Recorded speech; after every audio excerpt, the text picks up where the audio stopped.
Abra sua Bíblia lá em Mateus, capítulo 9, versículo 35 a 38. Mateus 9, 35 a 38. O Senhor da Seara. O Senhor da Seara.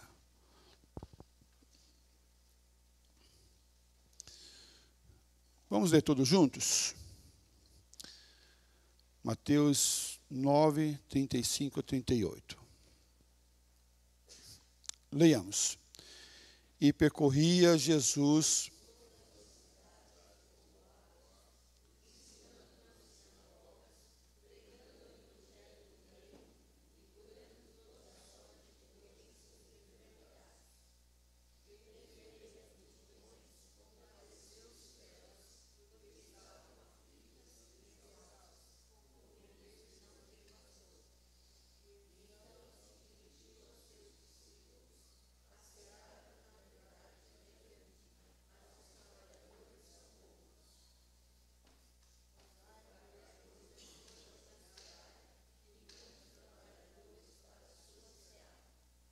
Amém.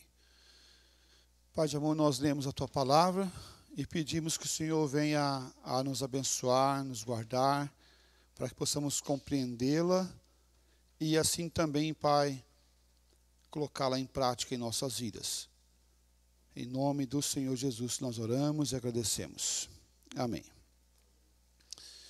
A missão do Senhor, nosso Deus, ela é algo maravilhoso e que deve encher nosso coração com muita esperança, com muita alegria, com muita paz, mas também nós devemos ver a missão do Senhor que veio desde os primórdios da criação do mundo.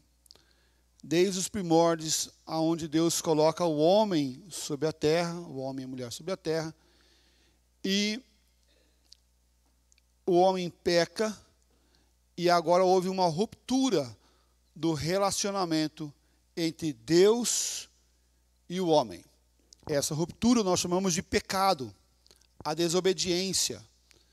E desde o processo da desobediência do homem, o Senhor Deus vem até o homem.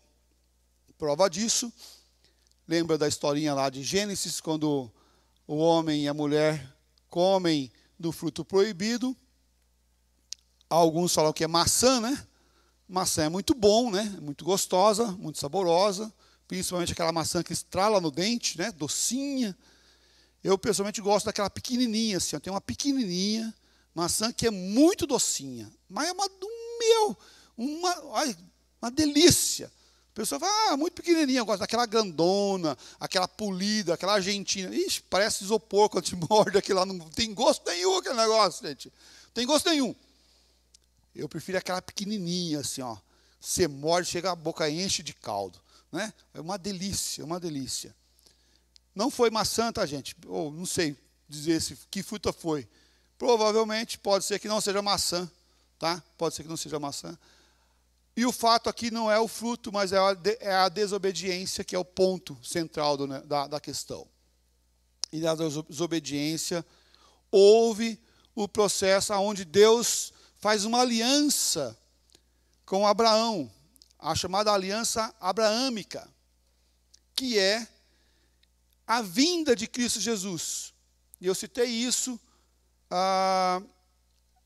agora há pouco, na nossa liturgia. E desde o Éden, a missão é parte do plano redentor de Deus. Mas se você for pensar bem ainda, ela não inicia no Éden.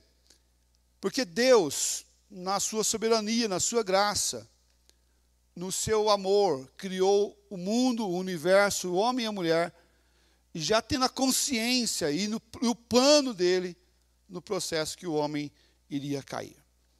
Não estou falando que Deus articulou a caída do homem, mas estou falando que Deus permitiu a sua caída. Deus não fez o homem cair, mas Deus permitiu que o homem viesse a cair, mesmo assim tendo a ciência do que iria acontecer. Mas Deus, na sua eternidade, já tinha planejado a Jesus Cristo a morrer por nós pecadores e a nos salvar com o seu plano redentor. A queda do homem, a salvação do homem através de Cristo Jesus, e a salvação não é um plano B de Deus, mas é o único plano do Senhor Deus para a humanidade. Aconteceu uma tragédia, e agora? O que eu vou ter que fazer? Vou fazer tal coisa, vou articular. Não, o plano de Deus foi esse, sempre mandar Jesus Cristo a morrer na cruz por nós.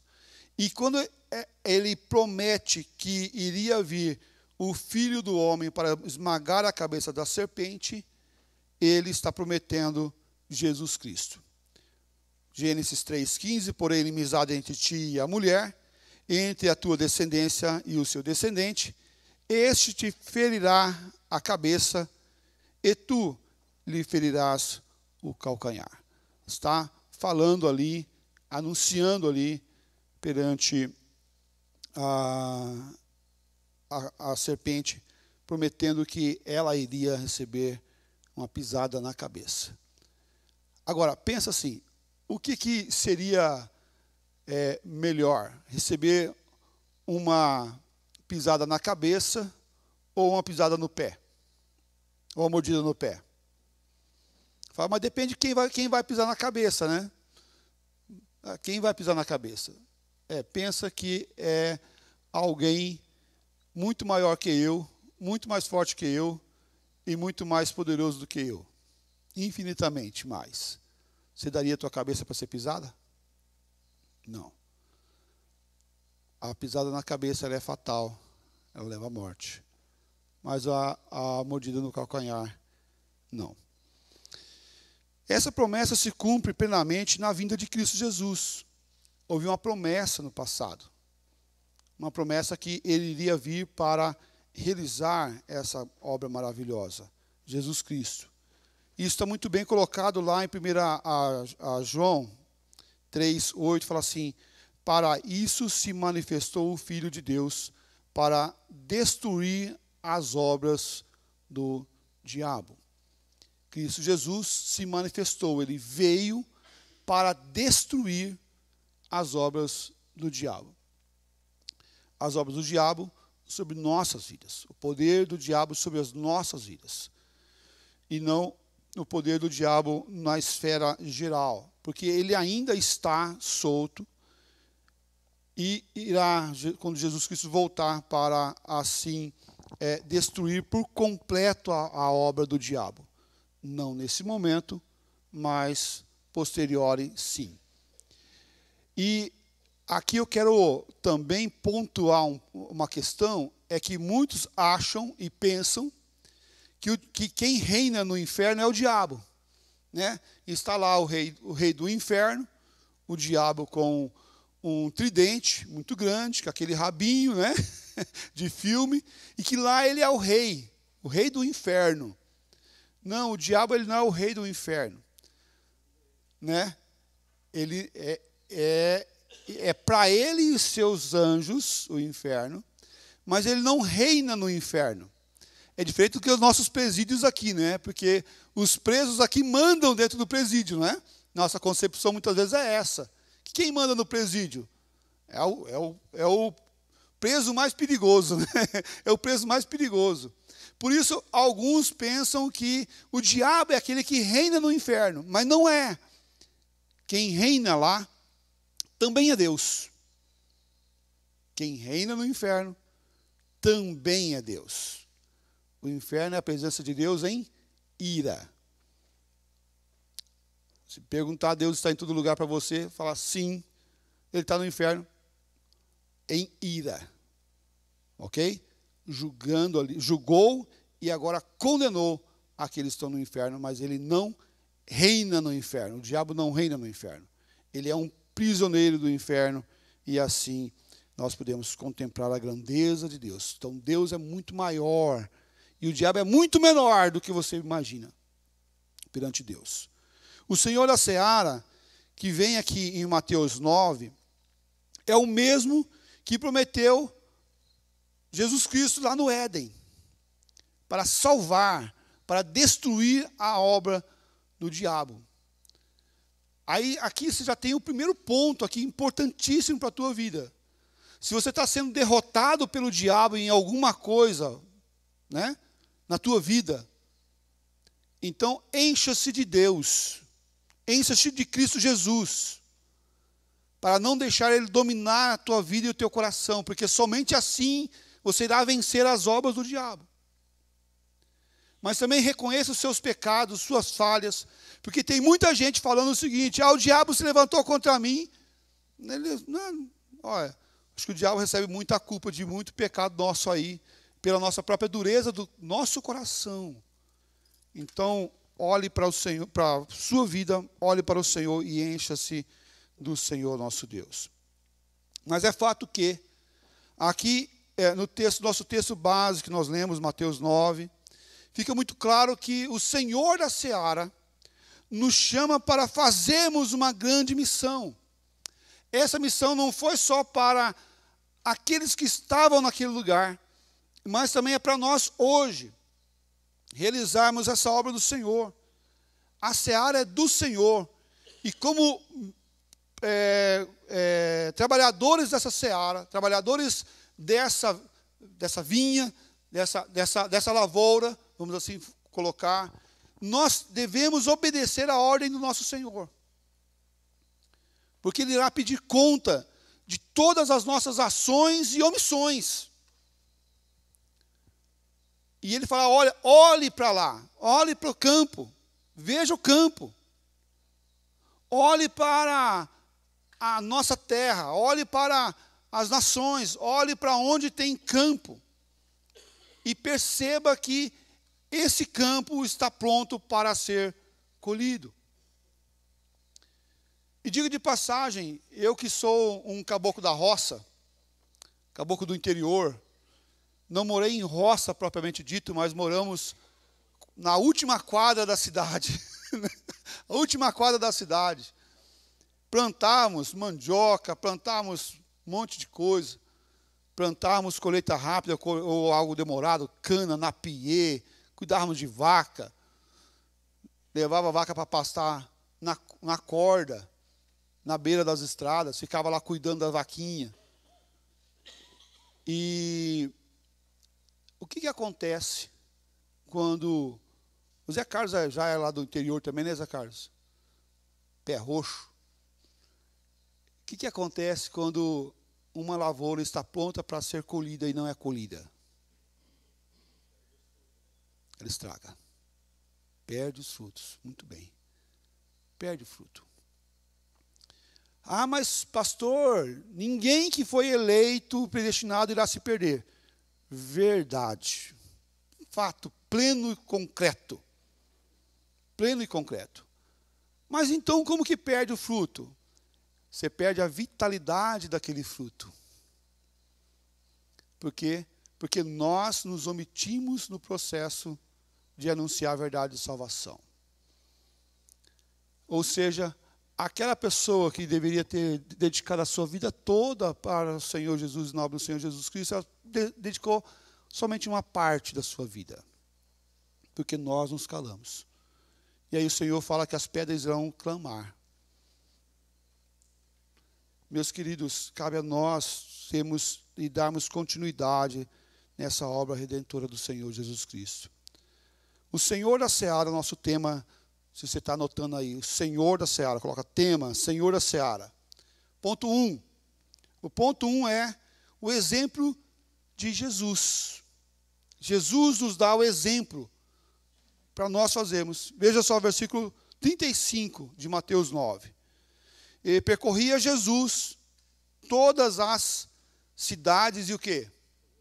Povoados. Fazendo o quê? Ensinando nas sinagogas, pregando o evangelho do reino e curando toda sorte de doenças e enfermidades. Então eu tenho que curar toda sorte de doenças e enfermidades. Eu sei que Deus pode curar. Hoje, inclusive.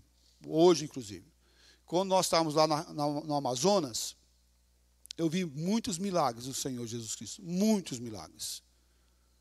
Até uma irmã que estava indo para a igreja com a sua família, ela desce da casa, porque lá se desce da casa no interior, por causa que a casa ela é alta do chão, de madeira, alta do chão, ela desce do giral, e ao descer, já tardezinha da noite, um pouco escuro, por volta das 6 horas, ela sente algo bater na perna dela, próximo do seu pé. Quando ela olha, coloca o farolete próximo do seu pé, e está lá 2 pontos no pé, no calcanhar dela, e o sangue correndo na sua perna. Uma surucucu, uma cobra perigosíssima da região amazônica, havia picado ela. O que fazer? O que fazer? 4 quilômetros da beira do rio. 4 quilômetros da beira do rio. Chamar Uber? Não tinha Uber na época e também não tinha carro naquela região. O que fazer? Para ir andando até a beira do rio, Rio Madeira, era pelo menos 1 hora de bons passos, a pé. Mas todo mundo sabe que quando você é picado, o veneno entra na corrente sanguínea, e se você se movimentar, pior é. Então, caminhar é algo que ela não poderia fazer em muito menos 4 quilômetros. Não, e se chegasse na beira do rio, não tinha tratamento na beira daquele rio. Porque ela ia ter que chamar algum barco que estava descendo o rio, ou descendo o rio, provavelmente, porque a cidade mais perto era Manicoré, e estava na Terra Preta. Ela tinha que chamar algum barco, abanando algum pano. Esse barco tinha que atender o chamado de vir até a beira para ver o que tinha acontecido. E conduzi-la até lá na cidade. E que de barco dá mais ou menos umas 2 a 3 horas de viagem. Então vamos pensar que se ela fosse andando até a beira, 1 hora andando a pé, mas ela não ia conseguir chegar, porque o veneno ia chegar no coração dela e ela ia morrer antes. Mas se ela chegasse, ela tinha que dar a sorte de ver algum barco passar e atender o chamado. E mais 2 horas no mínimo a 3 horas descendo de barco. Ou seja, na melhor das hipóteses, o atendimento que ela ia ter era de 4 horas após a picada. O que eles fizeram? Eles pararam, oraram, jogaram uma aguinha no ferimento e foram para o culto. E no culto eles adoraram o Senhor, não falaram para ninguém, não contaram para ninguém a história. E lá ela adorou o Senhor Jesus Cristo, no culto. Passou o culto, voltou para sua casa. Dormiu. E no outro dia ela acordou. E daí, como é que está a picada? Estava lá os 2 pontinhos no pé dela. E graças a Deus, ela está viva até hoje. Deus faz milagre? Faz. Quando Ele quer, do jeito que Ele quer e a hora que Ele quer. É Deus dos milagres. Nós cantamos isso. Deus faz milagres a arrumar emprego, graças a Deus por isso. Deus faz milagres a nos dar saúde, paz. Então, quando nós olhamos e vemos que Jesus Cristo ele ia curando, ele ia manifestando o poder, era para mostrar que ele era o Filho de Deus, o enviado do Senhor.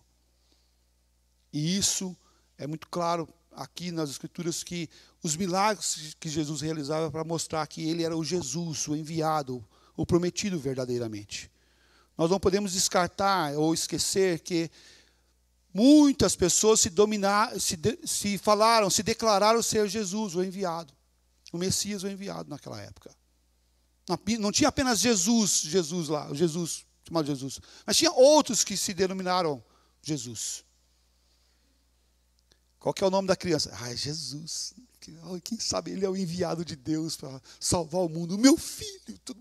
Que mulher que não queria isso? Todas as mulheres, todos os pais queriam ter o... Mas Jesus ele fazia os milagres para mostrar que ele era o Filho de Deus, Deus encarnado. Mas o que é interessante, nós podemos observar aqui também, no texto, que Jesus, ele ia para as cidades, ele ia para os povoados, e ele ensinava, ele pregava a palavra do Senhor nosso Deus. E aqui esse ensino é um ensino com autoridade. Com autoridade. Não é eu acho. Quando você for pregar o evangelho, não fale eu acho. Fale a verdade de salvação. Eu creio. Eu tenho visto. Eu tenho sentido na minha vida.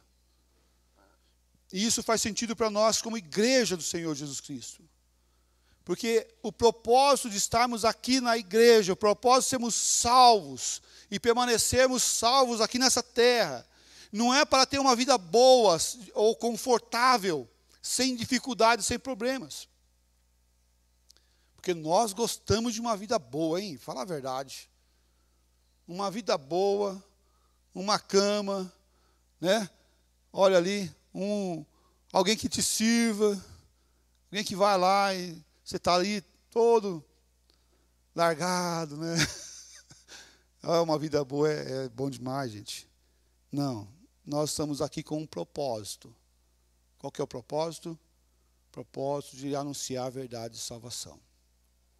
E por todos os lugares. O texto de Mateus, que foi lido na liturgia, ele fala, ide por todo o mundo. Mas a melhor tradução seria indo por todo o mundo. Pregar o evangelho. O que é indo por todo o mundo? Você pode ir indo para todo mundo com a intenção de fazer somente aquilo, ou você pode ir por todo mundo visitando feiras. Você pode ir por todo mundo visitando clientes para vender. Você pode ir por todo mundo no mercado, pegando um Uber, indo por todo mundo pregando o evangelho. Para onde você for, anuncie o evangelho de salvação.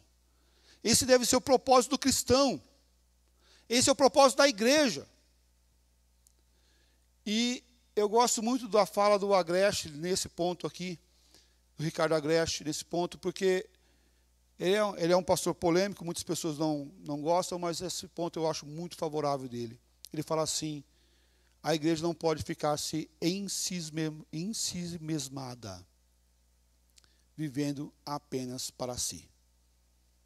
Ensimesmada.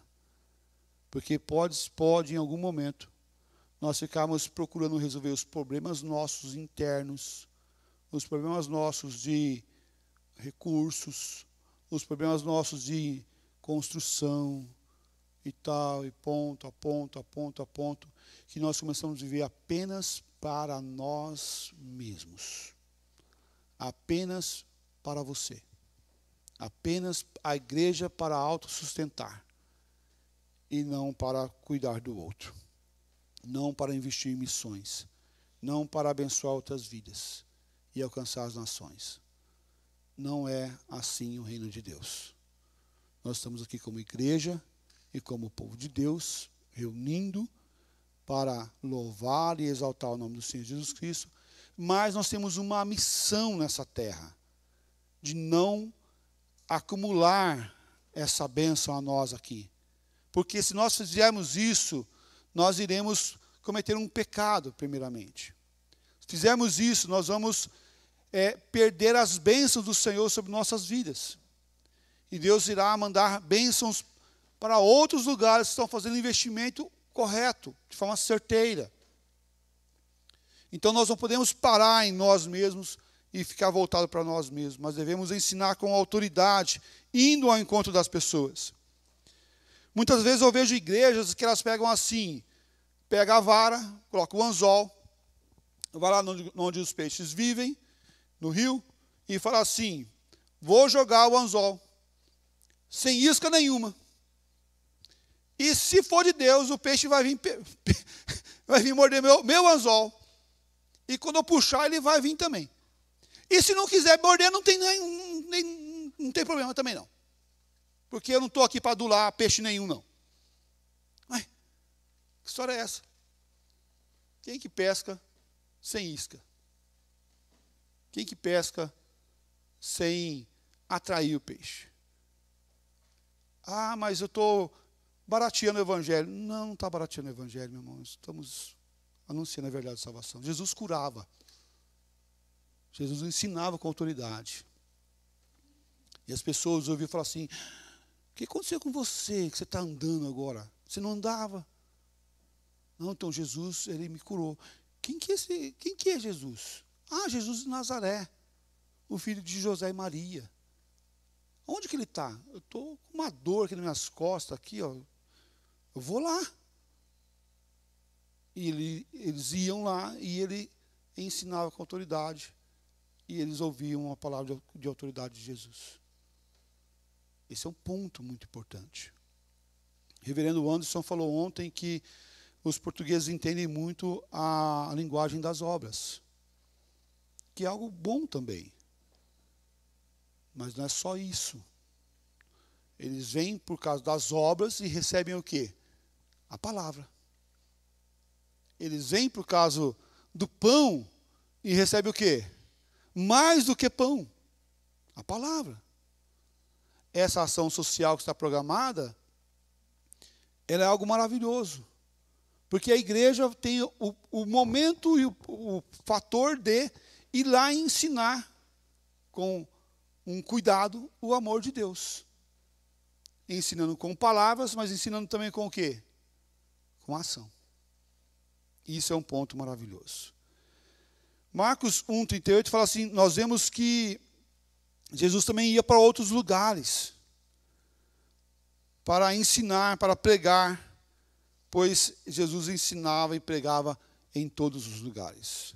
A pregação do arauto do rei deve ser constante. Ele fazia isso, anunciando que o reino de Deus chegou naquele lugar, mas também fazia com autoridade, ensinando para todas as pessoas.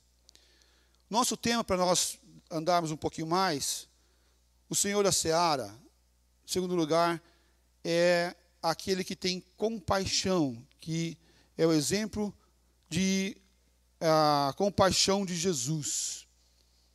Ele dá o exemplo de compaixão. Vendo ele as multidões, compadeceu-se delas. Compadeceu-se delas. Você tem se compadecido das pessoas? E aqui eu tenho uma fala importante. Também importante. Porque eu vejo muitas pessoas falando assim: pastor, eu gosto muito dos meus parentes. Né? Eu gosto muito dos meus parentes. Não é só eles lá, eu aqui. Por isso eu não vou falar de Jesus para elas.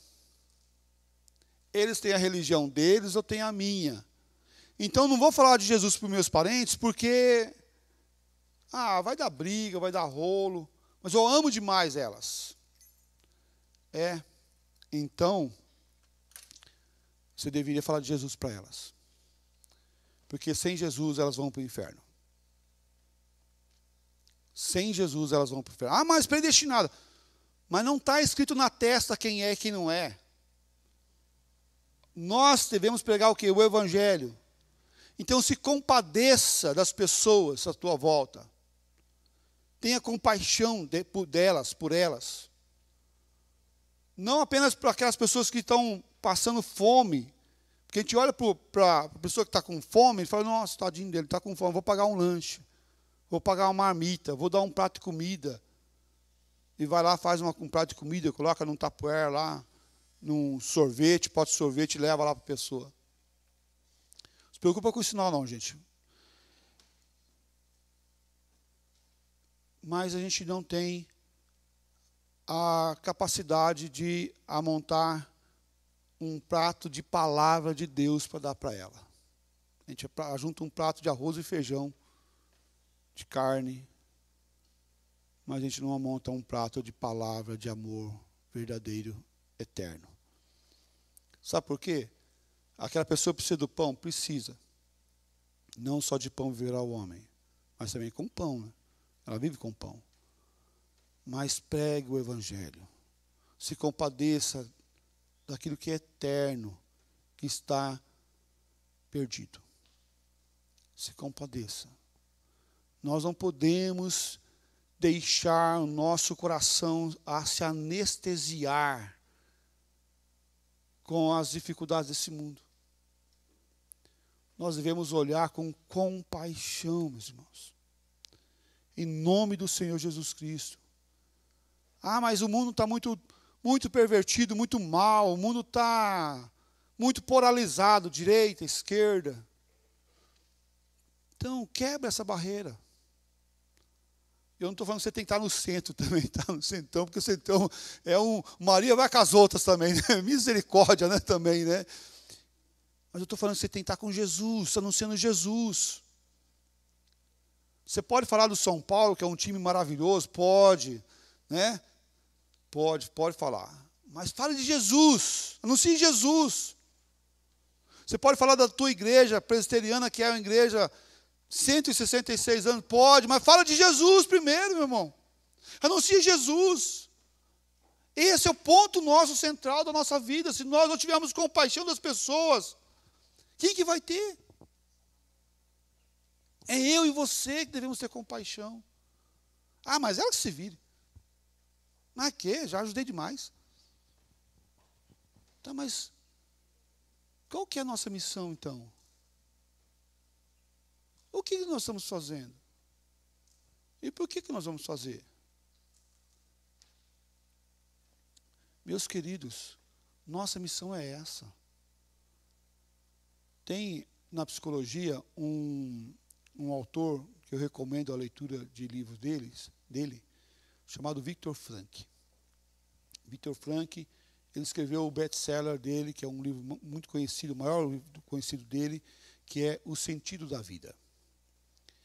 E ele é de família judia, ele vai ao exílio para tentar ficar junto com a sua família, para protegê-los lá no exílio. E ele não ia a priori, porque ele era psiquiatra, mas ele acaba indo pela sua disposição de ir para cuidar da sua família. Chega lá, ele é afastado da sua esposa, ele é afastado dos seus filhos que morrem. Ele começa a levantar uma abordagem terapêutica que ele estava trabalhando antes do exílio, que é o sentido da vida, a logoterapia. E lá ele começa a trabalhar com as pessoas que estavam junto com ele no exílio, de qual é o sentido da vida. E no meio da tragédia, no meio do caos, ele começa a levantar o sentido das coisas. E como se pode encontrar sentido no meio da tragédia? Como se pode encontrar sentido no meio da tragédia, no meio do caos? Isso faz muito peculiar a nós também. Porque qual o sentido de estarmos igreja? De sermos igreja? Qual o objetivo? Isso vem bem a calhar. Pergunta 1 do breve catecismo. Qual é o fim principal do homem? É louvar e glorificar a Deus e gozá-lo para sempre. Faz parte da nossa vida. Deve ser parte do que nós somos. Mas o louvar a Deus não é apenas chegar aqui na igreja, cantar cânticos, erguer as mãos. O louvar a Deus é anunciar a verdade de salvação, se compadecendo das pessoas. Marcão, por favor.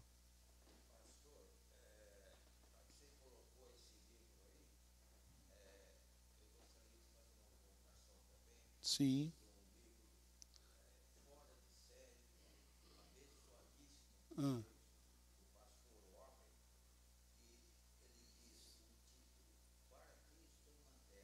Para que estou na terra. Isso. Muito bem. Sim. É maravilhoso.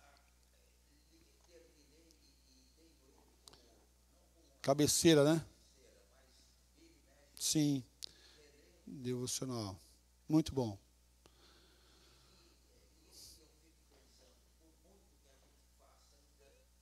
É pouco, né? Verdade. Por muito que a gente faz é pouco. Olha só que Filipenses fala assim: tende em vós o mesmo sentimento que houve também em Cristo Jesus. Devemos nos compadecer e devemos alinhar o nosso propósito de vida. Você está aqui nessa vida a quê? Porque se você não tiver propósito, você perdeu a tua razão. Se você não tiver propósito, você não tem objetivo concreto. Eu estou aqui nessa vida para chegar até o 5º dia útil do mês. Só venceu o mês. Então você perdeu o sentido há muito tempo. Estou com o propósito só de ir na igreja, aos domingos. Então o teu sentido está ruim. Porque se você ficar doente na tua cama e não conseguir sair dela, o teu propósito vai ruir. Qual que é o propósito? Qual que é o sentido de sermos igreja, de estarmos aqui nesse lugar? Nós devemos ter um propósito, uma finalidade, uma razão de viver, uma razão de ser. Assim como ele lá no exílio, após perder sua família, ele se desligou da esposa, ele foi reencontrar a esposa quase 20 anos depois, ele já estava casado com outra mulher. Meu irmão. Mas lá conseguiram sobreviver porque tinham e conseguiram levantar o propósito na sua vida. Se você perder o propósito, perder teu objetivo, você perde a razão de viver. Nós devemos, como igreja, ter um propósito claro, um objetivo claro de sermos igreja. Mas não só de olhar para nós e querer ser só para nós. Queremos ter uma igreja cheia, os bancos todos lotados. Eu voto que sim. Meu voto é sim. Mas fazendo mais coisas além do nosso aqui. Por quê? Porque nós não podemos nos ensimesmarmos. Devemos olhar o aflito e olhar com compaixão a nossa cidade, o nosso ABC, esses hospitais à nossa volta, os vizinhos à nossa volta. Devemos olhar com compaixão todos os campos. Jesus, ele ia em todo lugar. Assim aconteceu com Ashby Simon em 1859, com apenas 26 anos. 26 anos. Quais são os jovens aí, menos de 26 anos? Alguém tem 26 anos? 26 anos. Pronto, aqui o Gabriel. Olha aí, Gabriel, foi pego. Rapaz, 26 anos. Meus 26 anos, eu lembro, eu não consigo nem lembrar mais como que era. Não volta mais. Imagina só, Gabriel, você morando nos Estados Unidos, numa família tradicional, abençoadíssima, lá da igreja. Você fala assim, você terminou o seminário de Princeton, seminário top. Você fala assim, eu vou lá para o Brasil. Em 1859, morria de febre amarela todo dia e do outro dia que sobrava para o outro. Todo, era assim. Aí eles falavam assim, não faça isso, você tem uma carreira promissora aqui. Você tem uma família tradicional, você vai ter uma carreira abençoada aqui. Você vai conseguir, alavancar. Quem veio para o Brasil não foi a escória de lá. Não foi. Quem veio, a igreja americana envia para o Brasil um dos pastores mais promissores da época. Não foi aquele que não tinha campo. Está sobrando aqui, não tem campo para ele. Vamos mandar para o Brasil, porque lá está morrendo gente. Vai que ele morra também, né? Vai que, né? Vai que. Não foi. Foi um cara super estudado, um irmão do Senhor Jesus Cristo, nosso irmão, super estudado, abençoadíssimo, veio para o Brasil. 26 anos. Chega no Brasil, ele funda um jornal e o primeiro seminário presbiteriano aqui no Brasil. Olha o nível do camarada. Isso é bênção do Senhor. E pouco tempo ele morre. Não teve um ministério longínquo, não. Mas foi um ministério abençoadíssimo. Ele rompe a barreira. Com 26 anos. Ah, quando eu for presbítero, quando eu for pastor, quando eu for diácono, quando eu for professor, quando sei o que, eu vou fazer tal coisa. Irmão, faz já. Faz já. Não espera, não. Começa a fazer. Porque estão perdendo tempo. A missão do Senhor é urgente, não é para amanhã, é para agora, é para ontem. É para nós fazermos já. E em último lugar, olha só, a seara do Senhor, olha só a constatação de Jesus, a carência de obreiros. E então se dirigiu a seus discípulos, a seara, na verdade, é grande, mas os trabalhadores são poucos. Rogai, pois, ao Senhor da seara, que mande trabalhadores para a sua seara. A seara, na verdade, ela é grande. Ela não se limita a nós aqui. Ela é grande. Ela é muito grande. E ele fala para nós orarmos e pedirmos trabalhadores para a seara. Quando nós oramos para o crescimento da igreja, nós estamos orando para trabalhadores da seara. Mas não somente para trabalhar aqui internamente, mas para trabalhar também externamente. Que também lá faz parte da seara. Então, nós como igreja não podemos nos acomodar. Ah, mas nós estamos num clima tão gostoso aqui na igreja. Acabou a briga, acabou as discussões, tão bom, como é gostoso ficar aqui. Então vamos começar a trabalhar. Porque quando a igreja tinha a ordenância de anunciar a verdade de salvação e não fez, Deus mandou perseguição sobre aquela igreja e foi espalhada sobre a terra. É o judaísmo da dispersão, por exemplo. Sim. No Simonton? Sim.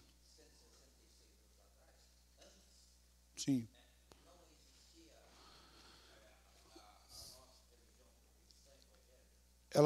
Ela existia a igreja presbiteriana americana, a reformada na Europa, sim. Teve outros trabalhos nesse.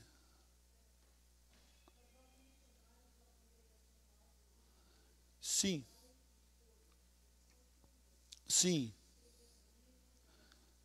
Perfeito. Isso. Que era de uma outra denominação, mais reformada.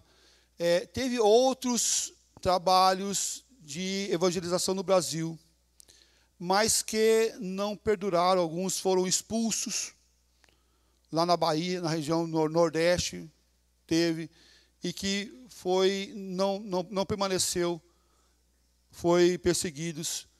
E, no entanto, nós temos a Constituição a Declaração de Guanabara, por exemplo, é uma das confissões mais antigas, e que eles colocam o pessoal no barco lá para escrever o que eles criam, os jesuítas, e aí, ao declarar que eles criam, eles matam todo mundo, porque houve uma perseguição. Então, a história vai mostrar que houve pelo menos 2 trabalhos anteriores ao nosso, mas que eles não prevaleceram. Fala, filhão.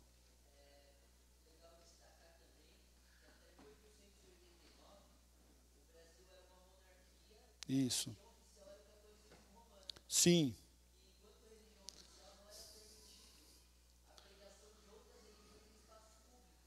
Sim. Fechado. Isso. Então, houve toda uma dinâmica para que a igreja pudesse permanecer. Tá? Toda uma dinâmica. Algumas, hoje a gente olha assim, até um pouco complicadas, mas foi usado por Deus também. Importante a gente sempre lembrar disso. Erguei os olhos e vede que os campos estão prontos para a ceifa. nós não podemos baixar a cabeça e ficar olhando para nós mesmos. Porque quando a gente abaixa a cabeça, a gente fica olhando para o nosso umbigo, né? A gente olha para o umbigo. Principalmente quando está mais ressaltadinho, assim, é mais fácil olhar ainda, né? Precisa virar menos a cabeça. Mas nós devemos erguer a cabeça, erguei os olhos e veja que os campos estão brancos, estão prontos para ser ceifa. Nós podemos olhar, se a gente baixar a cabeça, vai olhar só a colheita aqui do ao nosso redor. Mas ele fala, erguei os olhos, veja lá que existe um campo gigantesco para ser colhido. Devemos ter uma igreja e sermos uma igreja que pregue o evangelho a todas as pessoas, a tempo e a fora de tempo. Quero convidar você a baixar sua cabeça, nós vamos orar. Nós vamos ter uma aula na nosso cronograma, 2 aulas no nosso cronograma, melhor falando, que nós vamos falar especificamente da história da igreja. E aí nós vamos abordar mais detalhadamente essa parte da história, tá bom? Pai de amor, obrigado porque o Senhor é bom. A tua misericórdia dura para sempre. Peço, ó Pai, que o Senhor esteja nos ajudando, nos auxiliando como igreja. Não permita, ó Pai, que nós venhamos ficar olhando para nós mesmos, ó Deus. Que possamos, ó Deus, estarmos com a visão ampliada do Senhor. Ó Pai, não permita, ó Deus, que nós venhamos nos sentir inferiorizados, menores.